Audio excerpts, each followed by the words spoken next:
दोस्तों जैसा कि आप जानते हैं कि इंटरनेट काम करता है समुंदर के अंदर बिछी हुई फाइबर ऑप्टिक केबल्स की मदद से, तो साथ ही आपके दिमाग में ये सवाल भी पैदा होता होगा कि ये कैसे मुमकिन है। तो दोस्तों आज ये वीडियो देखते रहिए। आज मैं आपको इस वीडियो में फाइबर ऑप्टिक के बारे में ही बताने वाला हूँ कि ये क्या है और किस तरह से काम करती है और हम कैसे इतने डाटा को ट्रांसफर कर पाते हैं। अस्सलाम वालेकुम दोस्तों, मेरा नाम है काशिफ और आप देख रहे हैं टेक इन्फो EDU। तो चलिए शुरू करते हैं। दोस्तों क्या आप जानते हैं कि जब रोमन्स ने पाइप को ढूंढा बहुत साल पहले, तो ये कितनी खुशी वाली बात थी, क्योंकि पाइप की मदद से पानी को एक जगह से दूसरी जगह बहुत आसानी से पहुंचाया जा सकता था। तो दोस्तों ऐसे में ये जो फाइबर ऑप्टिक केबल्स हैं ये भी कुछ वैसा ही है, बस इसमें फर्क सिर्फ इतना है कि पानी की बजाय पाइप में से रोशनी को भेजा जाता है। क्योंकि दोस्तों फाइबर ऑप्टिक केबल्स या तो प्लास्टिक से बनी होती हैं या ग्लास से बनी होती हैं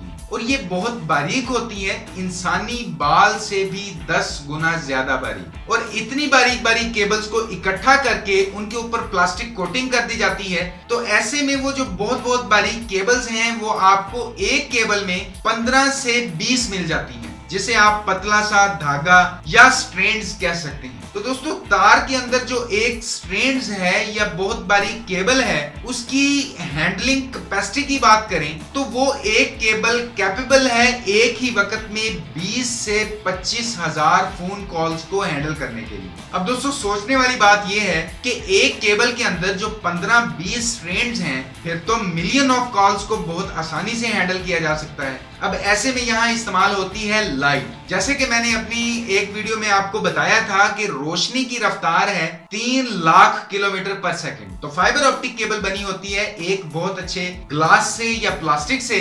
तो अगर तार के एक सिरे में लाइट को डालें तो वो बड़ी ही आसानी और स्पीड से तार के दूसरे सिरे तक पहुंच जाएगी। लेकिन यहाँ एक और बात कि लाइट एक सिरे से दूसरे सिरे तक चलकर जाएगी कैसे? ऐसा तो है नहीं कि 20 से 25 हजार लाइट हमने एक सिरे पर लगा दी और वो एक साथ दूसरे सिरे तक पहुंच गई। तो दोस्तों वो लाइट जाएगी तार के अंदर ही अंदर टोटल इंटरनल रिफ्लेक्शन के प्रिंसिपल के मुताबिक। मिसाल के तौर पर जैसे ही आपने तार के एक सिरे से लेजर बीम डाली तो वो इंटरनली उस ग्लास फाइबर के स्ट्रैंड्स में रिफ्लेक्ट करता करता जिगजैग पैटर्न में तार के दूसरे सिरे तक पहुंच जाएगी। और अगर आप लेजर बीम को तार के सिरे पर ऑन ऑफ करते हैं तो उसका मतलब ये हुआ कि आप तार के एंड वाले सिरे पर 010101 ऐसी कोई इंफॉर्मेशन भेज रहे हैं। और एंड पर जो रिसीवर लगा हुआ है वो बहुत ही आसानी से डिटेक्ट कर लेता है कि सामने से क्या सिग्नल आ रहा है, क्या इंफॉर्मेशन आ रही है, और इस रिसीवर को पता चल जाता है कि ये इंफॉर्मेशन क्या है। तो दोस्तों यही एक कंसेप्ट है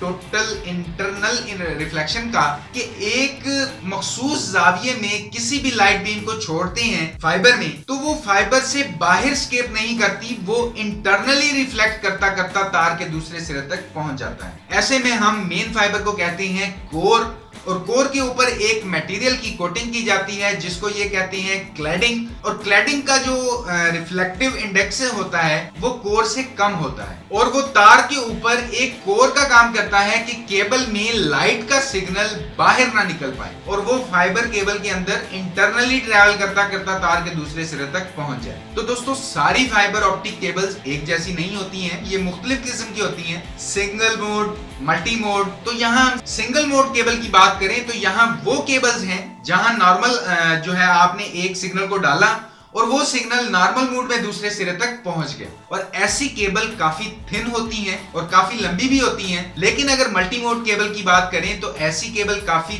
थिक होती हैं, इसमें काफी सारे सिग्नल अलग अलग मोड में ट्रेवल करते हैं और ऐसी केबल ज्यादा लंबी नहीं होती हैं और ऐसे में बार बार तार के दरमियान में एम्पलीफायर लगाने पड़ते हैं जिसकी मदद से सिग्नल बूस्ट होकर अगली केबल के अंदर पहुंच जाए। तो दोस्तों आज के वक्त में फाइबर ऑप्टिक केबल्स बैकबोन है इंटरनेट की। समंदर में बहुत मोटी फाइबर केबल को बिछाया गया है जिसमें मिलियन फाइबर केबल्स हैं जो पूरी दुनिया के इंटरनेट को कंट्रोल कर रही हैं। इनके सामने तो सैटेलाइट भी कुछ नहीं है, क्योंकि फाइबर ऑप्टिक में जो आपको डाटा स्पीड मिलती है वो बहुत ही फास्ट मिलती है। तो यहाँ पर दोस्तों ऐसा नहीं है कि फाइबर ऑप्टिक के कोई ड्रॉबैक्स या नुकसान नहीं है। तो सबसे पहला नुकसान कि ये बहुत महंगी है। दूसरा नुकसान कि फाइबर ऑप्टिक का इंस्टॉलेशन भी बहुत महंगा है। क्योंकि थोड़ा मैकेनिकल है, हर इंसान नहीं कर सकता। तीसरा नुकसान कि ये बहुत ज्यादा नाजुक है, अगर कोई प्रॉपर प्रोटेक्शन नहीं है तो ऐसे में फाइबर ऑप्टिक केबल बहुत जल्द टूट सकती है।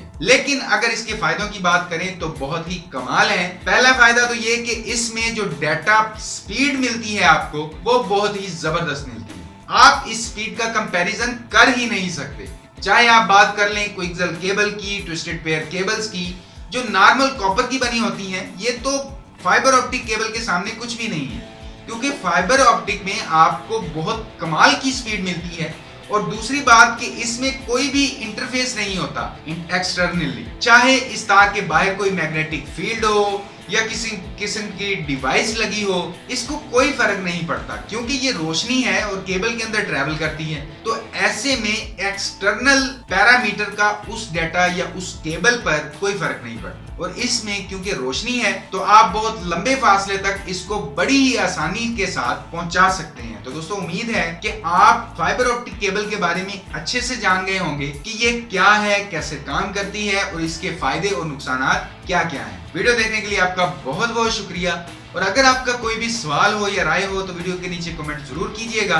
और अगर अभी तक आपने टेक इन्फो एडू को सब्सक्राइब नहीं किया तो प्लीज वीडियो को लाइक और अपने दोस्तों के साथ शेयर करने के साथ साथ टेक इन्फो एडू को सब्सक्राइब कर लीजिए, क्योंकि मैं आपके लिए डेली यहाँ पर इसी तरह की टेक वीडियोस लेकर आता रहता हूँ। तो अभी के लिए इस वीडियो में इतना ही, नेक्स्ट वीडियो में इंशाल्लाह मुलाकात होगी। अपना ख्याल रखिएगा। अल्लाह हाफिज।